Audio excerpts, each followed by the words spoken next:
So this is going to be my review of Wolverine Not Dead Yet, written by Warren Ellis and Lionel Yu. Now, this is a comic I got at a discount price. It was around $10 when I got it. I found it, I was like, oh, this looks cool, and truth be told, I've actually been looking for this book. I've actually wanted to read this story when I heard about it. I was looking online for something to read by Warren Ellis. I really enjoy Warren Ellis's work. So I saw this and I was like, oh, this looks cool. I never knew he did a Wolverine story, so I was really intrigued by the backstory, and I finally got it. And I gotta say, I just thought it was alright. I didn't like it. I mean, I liked it, but I didn't love it, or I didn't outright hate it. It was just good. It was just in a good medium.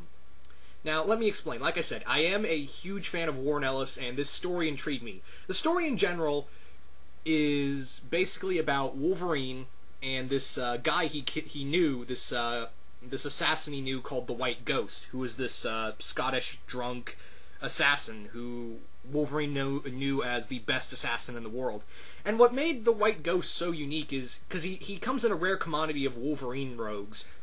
You see, the White Ghost had no superpowers. He had no powers whatsoever. You know how most Wolverines of rogues have healing factors or adamantium on them. All he had was his brain. All the White Ghost had. He was human, and all he had was brains and adamantium weapons, and he was an excellent assassin. And he basically played mind games with his villains to the point where he could kill them. So that's what made the White Ghost very interesting. But this follows around Wolverine, who at this time, this takes place also after the X-Men event called Fatal Attractions, where Magneto pulled out Wolverine's adamantium, and Wolverine's back to his bone claws. So basically the story begins in the past, in Hong Kong, where Wolverine's dating this woman whose father is owned by the Triads, and the White Ghost kills her father, and Wolverine believes he kills the White Ghost in an explosion after breaking his back with a motorcycle. Yeah. But then it goes back to present day, and we have Wolverine basically figuring out that, yeah, the White Ghost is still alive, and he wants my head.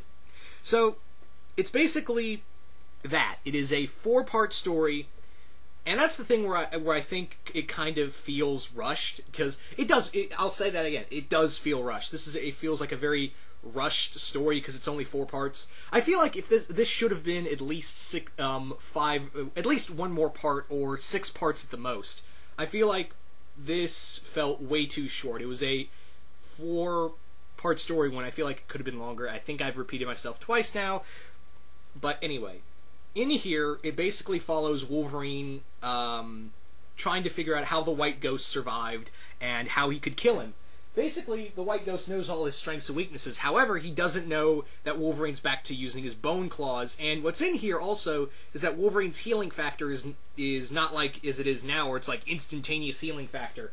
It's kind of slow. And Wolverine, you know how like most Wolverine stories, it has you know, snick, bub, snick, it's just a bloody mess. In here, Wolverine uses his head. Wolverine has to think his way out of this situation.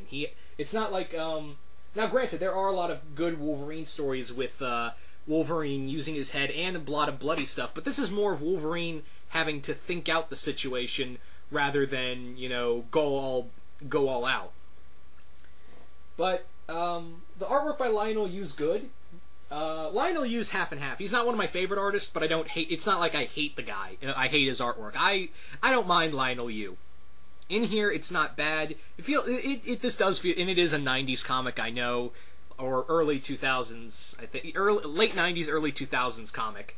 That's the best way I could describe it. It doesn't really give an exact date because this trade came out in 2009, and I've only got it yesterday. But this really felt like a quick read, but granted, the ideas are cool. The character of the White Ghost does sound like a very intriguing character. He does come off as a very good threat, and Wolverine is generally scared. But then in the end, he's basically pissed off, and there is an interesting twist. There is an interesting twist at the end of this book, and I was surprised, but in the end, it does kind of feel rushed, and there is some action, but it's more espionage. It's more of an espionage-esque story, and that's about it. If you're like a straight up Wolverine action fan, this probably wouldn't do you any good.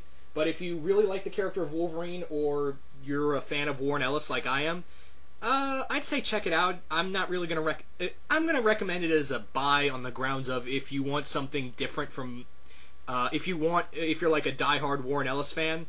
This was just something I wanted to buy because it was Warren Ellis, and I really wanted to see what he could do with Wolverine outside of the X-Men, the Astonishing X-Men comics. I know he's written Wolverine in a few other books as well, but in here I wanted to just see how well he could accomplish it. Because Warren Ellis was like, he was better known for his work on Excalibur, but I mean, regardless, it's cool. I mean, there are some cool gory moments. It's not really gory.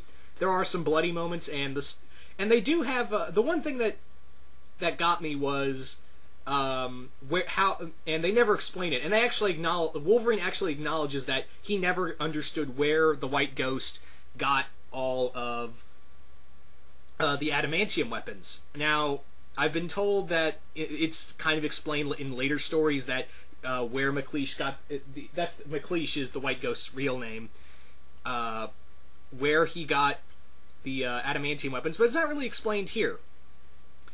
But in the end, Wolverine, there is a really cool ending scene with Wolverine that he burns the body to after he kills the White, and I'm gonna spoil this right here, minor spoiler, but he does kill the White Ghost again. But there is another surprise in here that someone was helping the White Ghost, and it's something you weren't something that you're not even gonna think about when you're reading this comic. But Wolverine basically burns the body, and he's like, some people would say that wouldn't make me any better than him. Right now, I ain't got an opinion on it. So, this is like I said, it's just a good story. It's nothing huge, nothing eye-opening, nothing spectacular. It's just a good story, and maybe I'm just spoiled on awesome Warren Ellis stuff. Maybe that's just me because I love his Thunderbolts run.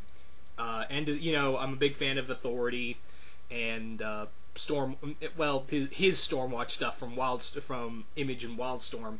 But yeah, this is just good. I don't like it, I don't love it, don't hate it. It's just 3 out of 5 for me. So that's pretty much my review on this, and I hope you guys enjoyed it. Later.